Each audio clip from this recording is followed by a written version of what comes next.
this big message like, hey, I've got human design to talk about. You want to listen to me talking about human design? I've got so much stuff to say and I can share it with you and we can learn together how to live life differently.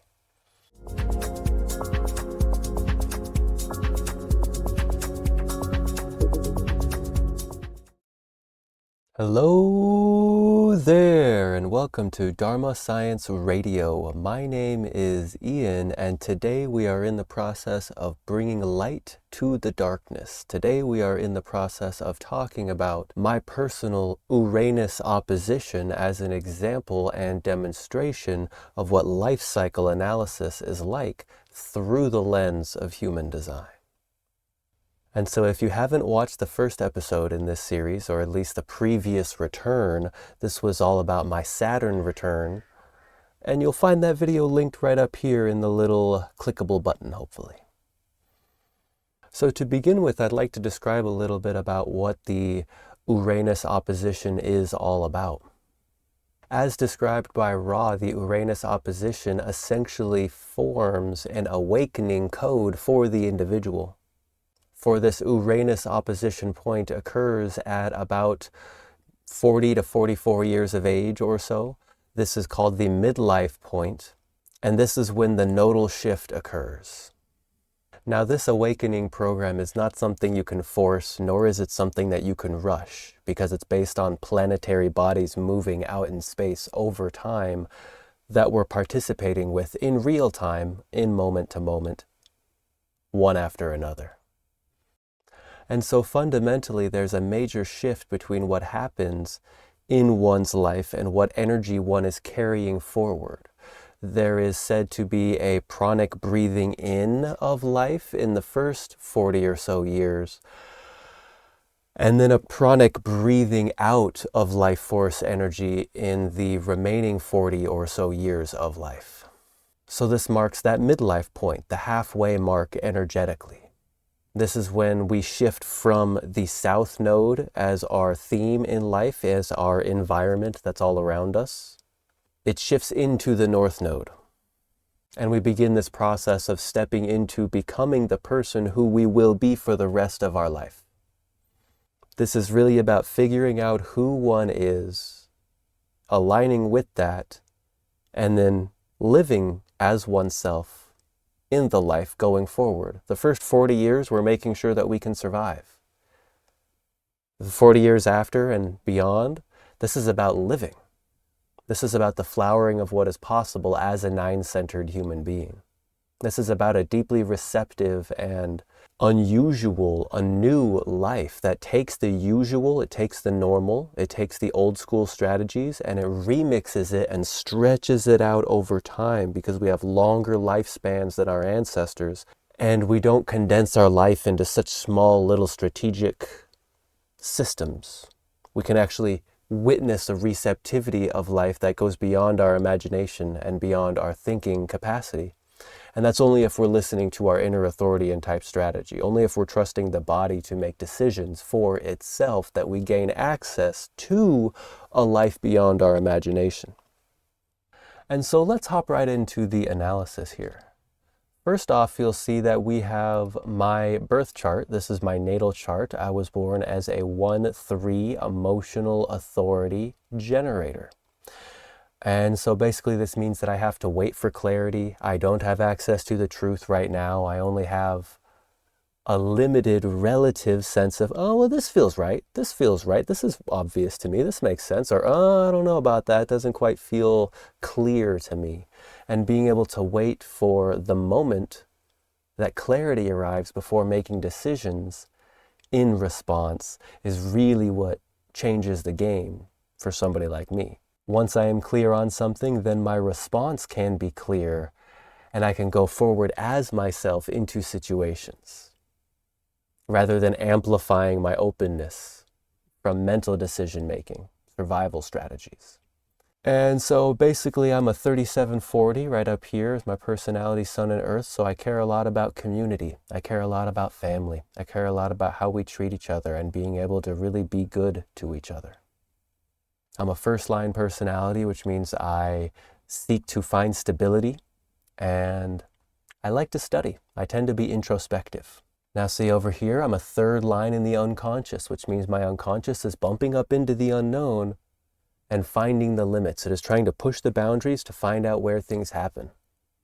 It is having an accidental slip at an unexpected moment and experiencing a whole new dance that's not been seen before. And so something you'll see about this is I have south node right here, unconscious south node in the 45 fifth line, and my conscious south node is in the 45 in the first line.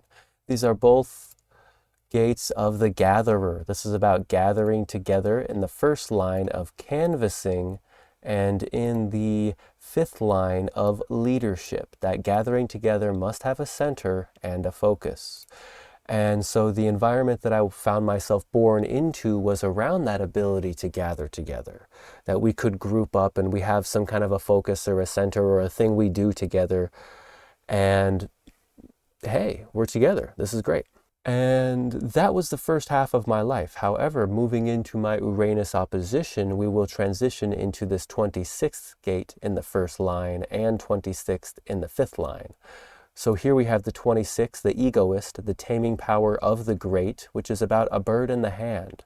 This is this notion that I can utilize my memory to honor the fact that, well, what I already have on lock, what I already have secured and safe, is worth twice as much as the potential of something else or something more. And so being able to honor and respect and recognize that what I have is more valuable than what I don't have simply because it's what I have. It's what I can work with. It's what's the most relevant. And then on the unconscious side, this 26th fifth line is about adaptability. So in my unconscious, this ability to actually adapt to what is happening. So sometimes it's like, well, what I have is worth so much. And then every once in a while, maybe there's a shift in what I have, and now I'm adapting to the circumstances and I'm perhaps finding new things that I have, or I'm going after another probability, and it's always in response with emotional clarity. And so the basic theme for this Uranus opposition is around this 26, this nature of the taming of the great, the ability to utilize one's memory to maximize longevity.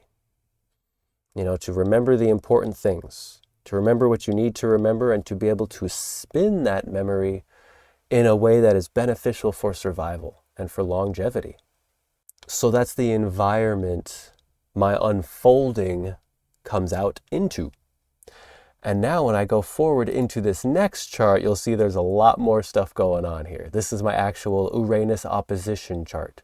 Everything here on the left in bluish green, this is all my natal chart. This is what you were seeing in the previous picture. And so here on the right-hand side, you'll see this yellow-orange color, and this represents the actual Uranus opposition. So this is in, I believe, 2037. Yeah, exactly. I will be 44 years old in 2037 when my Uranus opposition occurs. And it's bringing a bit of a shift. So you see, I was speaking earlier about the nature of moving into this now 26 from the 45, no longer simply about the ability to gather together with a focus. My life's environment transitions into the theme of, well, how do we use our willpower? How do we use our memory to live longer, to live better lives, to live healthier lives? This is the essence of the environment of my flowering, personally, for me. And so in that theme of environment, there is the actual Uranus opposition. So here we have the costume. You can see there's a 31-2 and a 27-4. So what we're looking at is a 2-4 profile costume. And so I'm naturally a 1-3. And once I hit this 44 years of age, I will put on a costume of the 2-4, which is different from the costume of the 5-1 that I've had on for this Saturn return that I'm currently experiencing right now. When I turn 44 years of age, I'll step into this 2-4 costume, which is a lot more either shy or bold, naturally going about my own kind of business, and people projecting some kind of expectation upon me, and we'll see if I naturally fit into that or not. Because basically, one factor it depends upon is in the unconscious, this costume level of the fourth line. So now I have this capacity within myself to be influential throughout my network and to need to work within my network of friends and family and colleagues and people that I resonate with. And it is from these groups of people that I will get called out by. Because this is a massive shift. In the Saturn return, my theme currently is about sharing with the collective. It's sharing with the stranger. It's a 5-1 profile costume that I'm currently wearing. However, when I turn 44, this 2-4 costume comes on, and no longer is it about this 5-1 clarion sending out this big message like, hey, I've got human design to talk about. You want to listen to me talking about human design? I've got so much stuff to say, and I can share it with you, and we can learn together how to live life differently. Now, it's the cross of the unexpected. The right angle cross of the unexpected. This is unexpected leadership positions. So we're coming from this cross of the clarion of the 5-1 transpersonal karma. I need to message everybody about this thing that's practical and valuable into, whoa, I am unexpectedly in positions of leadership. I am unexpectedly needed to take risks, needed to care about people and life, needed to own my own natural desires along the way of having influence and leadership qualities around other people.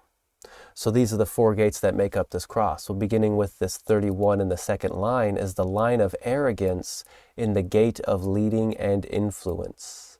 This is all about sharing a pattern. This is all about being a pattern and simply going forward into the pattern so that hopefully others will follow suit and like, oh, hey, I can follow behind that leader because they're leading the way. They're demonstrating a new pattern. And part of this pattern is the arrogance that is available to the second line, because this natural is tolerant of some things and not tolerant of others.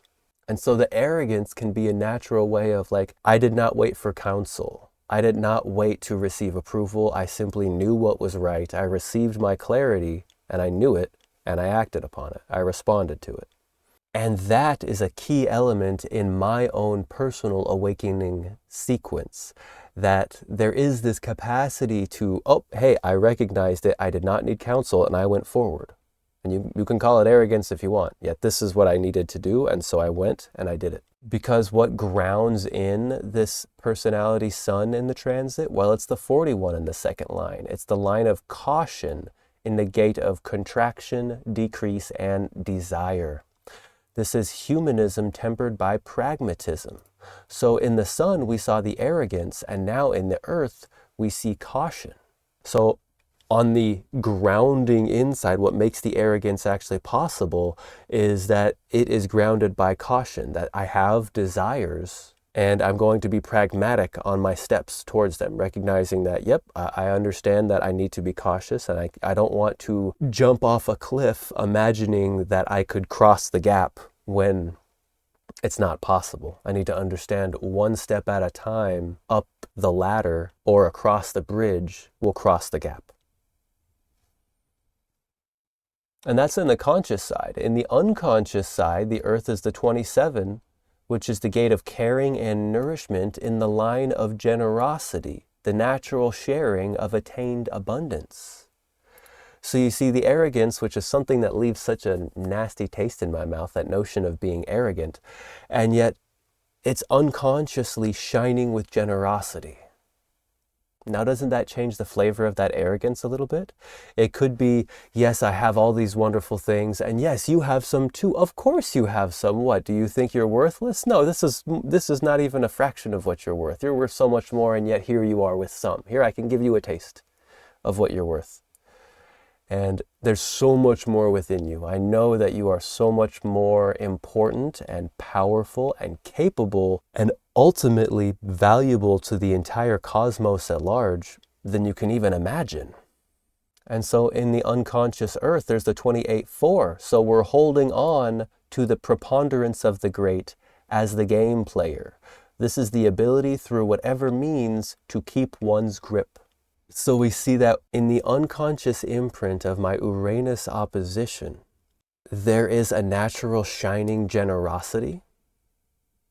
throughout my network, where yet, like, yes, these are my people. I want to give them everything. They need to be full of themselves. They need to know who they are. They need to know their worth, and they need to know they are loved and valuable. Because the only way I ground that down in the unconscious is through holding on. Like, whatever it needs to keep going, like, this is what we need to do. Well, then this is what we need to do. In that theme of this 26, that overarching taming of the great through my ego and my willpower and my memory, unconsciously simply holding on to whatever is truly necessary to keep it all going. Because I'm being generous with those around me. I'm having a fun, lighthearted arrogance as I'm cautious along this path of unfolding my desires for even greater and greater harmony with wider and more vast communities. And so there's a little taste of my own awakening pattern from the notion of being a character. And now, what road is this character going down? Well, fundamentally here we're beginning with the South Node. This is the 41 in the second line, which we've already seen. This is the caution. This is the pragmatism. Like, yes, I have desires and I'm natural around them. So I have some patience to know when to take my time and to know when to strike. And also, there's the capacity to be called out for it. Like, you've been waiting a long time. Are you ready? Aren't you ready? And that's in my unconscious now. Within the conscious personality is the 60th gate in the line of conservatism. The 60th gate of acceptance and limitations. There are so many limitations within this 60th gate. There is every single life form we could ever imagine, simply hiding right in there, waiting to be pulled out. And what is this third line? Well, this third line is all about conservatism, because I have my limitations, and I need to be able to accept those limitations, and being conservative with them allows this third line process to bump into things without losing the whole wagon or losing the whole wheel. It's like, bump, oh, okay, well, that's a little bit, that's not a big deal. We can let that go. And so there's this environment around being cautious and also being conservative. These are the first, say, 3 years of my Uranus opposition in this sense, because mine only lasts for 6 years long. And so for the first 3 years of this Uranus opposition, these notions of limitations and of desires with caution are really the key along this journey of the 26, this utilizing memory for longevity. And then halfway through this Uranus opposition, we move into the North Node, which is where I see the 31 in my unconscious, which is that line of arrogance and leadership. So that arrogance finds its way in again once more in the same second line. And then in the conscious personality, it becomes the 56, which is alienation and a determined self-sufficiency. So we can see that it's very important for myself to be able to truly provide for myself, that I am determined in my ability to be self-sufficient, because I might be called upon to be a leader in situations that could alienate me from other people. And it could be in unexpected situations that I have to truly be dedicated to my self-sufficiency. I have time before I get there, and yet it's on the way, it's this Uranus opposition. So we have this character that's both arrogant and generous, who has desires and yet is cautious along those desires because they are waiting to take risks with their friends and family to know how to build communities even bigger and bigger. And before I go into the next of these planets, I want to touch into the channels that are down here, because there's 2 educational channels for me in this Uranus opposition. One is this 3955, this channel of emoting, this potential for emotional fickleness and a need to accept one's moodiness. So I'll be learning about moodiness for myself. And something interesting to note about this is, so the 55th gate right here, coming from my unconscious Mars in the Uranus opposition, because it's coming from Mars, it relates to people in my life and around me during this Uranus opposition. That people around me will bring a spirit of abundance and cooperation, quite literally. That perhaps there'll be a person or different persons who bring in a mutation, and they're bringing in cooperation. They're bringing in abundance, and they're bringing in that emotional quality. And so on the other side from this 55, we find the 39th gate, which is actually coming in from the personality Jupiter, this gate of the provocateur and obstruction, single-mindedness, the rare ability to not overcome, but to bypass obstacles. And so something very interesting about this, since this is Jupiter providing this 39, this ability to be single-minded and not to overcome, but to bypass one's obstacles, because it's an outer planet, it is a developmental resource. It is not something to be acted upon. It is not that I am here to behave in bypassing my obstacles. I am here to not do that.